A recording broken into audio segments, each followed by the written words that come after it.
Hey everyone, welcome back to the channel. So guys, ये एक नया फॉर्मेट का वीडियो है and I am starting this new series which is mostly related to Jamia and Jamia's entrance exams because I am getting a lot of queries in recent times and सारे comment sections भर जाते हैं मेरे। So I thought of making this series to help those children who are in need of certain information or certain ideas about how to deal with the pressure of exams or how to deal with this particular entrance exam. So in this new series we will talk about Jamia entrance exam and we will try to solve the queries of each and every one. So basically this video will be about how to prepare for Jamia's entrance exam.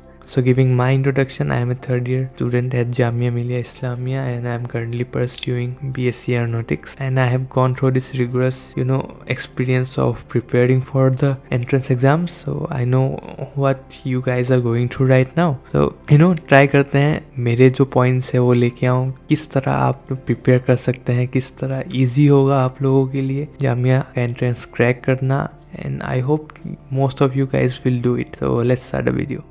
तो जो पहला point आता है वो आता है know your exam pattern. किसी भी एग्ज़ाम में अपीयर करने से पहले आपको उस एग्ज़ाम का एग्ज़ाम पैटर्न पता होना चाहिए। जब एग्ज़ाम पैटर्न पता होता है तभी आप जाके उसके लिए एक सीक्वेंस वे में प्रिपेयर कर सकते हैं। जो जामिया के एंट्रेंस एग्ज़ाम होते हैं यूजी में मेनली आपके ऑफलाइन एग्ज़ाम्स होते हैं एंड मोस्टली सेंटर इसका दिल्ली में रहता है, मोस्टली क्या कंपलसरीली दिल्ली में रहता है। बाकी पीजी में ऑप्शंस रहते हैं लेकिन यूजी में आपके बस जामिया में ही होते हैं और मेनली आपके 4 सेक्शंस होते हैं।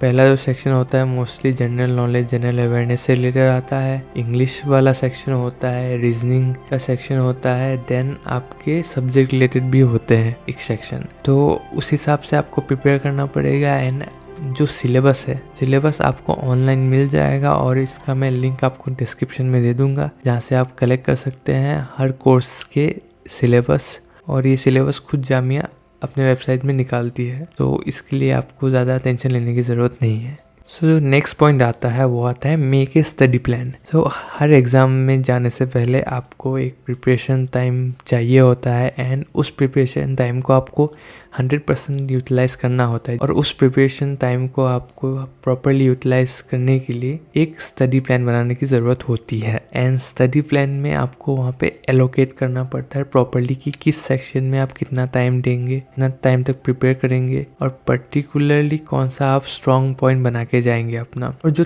थर्ड पॉइंट आता है वो one of the main focusing points होना चाहिए हर स्टूडेंट के लिए कि you need to practice previous year question papers and ये बहुत ही इफेक्टिव वे है प्रिपेयर करने का to be honest Jamia entrance के लिए, क्योंकि I feel you will get a proper know-how about the exams through the question papers, through the previous year question papers. Because क्या होता है ना, जब आप previous year questions देखते हैं तो आपको आइडिया लग जाता है कि यार जनरल नॉलेज से इतने नॉर्मली क्वेश्चंस आते हैं और वो किस टाइप के आते हैं, इंडियन हिस्ट्री से आ रहे हैं या पॉलिटिक्स से आ रहे हैं। वो 3-4 पेपर करने के बाद you get the idea about that. So if you are practicing previous year question papers then it will be most beneficial for you and I hope you guys are getting the previous year question papers, or else if you aren't getting those then you should comment below. I will try to get those and to make it available for you guys क्योंकि बहुत helpful होता है। The fourth step is focus on conceptual understanding। जो समझ है वो समझ बहुत इंपॉर्टेंट होती है किसी भी सब्जेक्ट में। You can blindly memorise any formulas और कॉन्सेप्ट्स बिकॉज एग्जाम में है वो अलग सा सीन क्रिएट हो जाता है and you tend to make mistakes. छोटी सी माइनर मिस्टेक भी तुम्हारे 3-4 क्वेश्चंस खराब कर सकती है अगर वो सेम कॉन्सेप्ट या सेम फार्मूला रिलेटेड हो। तो I would say try to make yourself understand concept या इस फार्मूला का बेसिस क्या है और उसी के साथ आप आगे बढ़िए। ब्लाइंडली अगर करने जाएंगे तो आपको बहुत दिक्कत होगी। और I know from my experience exam में when I used to memorise formulas, क्योंकि I am a science background student तो I know that.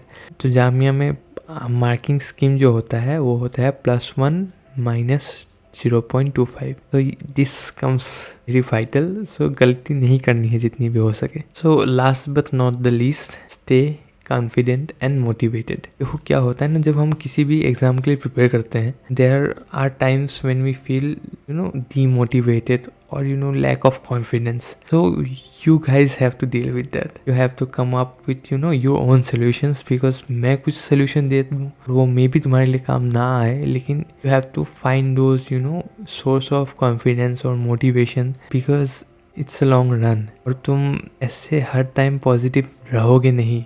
So to stay motivated and confident in the journey of preparation, you need to take breaks, or you have to surround yourself with positive attitude people, so that you don't get demotivated or you don't lack in confidence at the end. Because at the end आपको ये doubt, self doubt आता ही है, यार मैं इतना prepared नहीं हूँ, मेरे से नहीं हो पाएगा.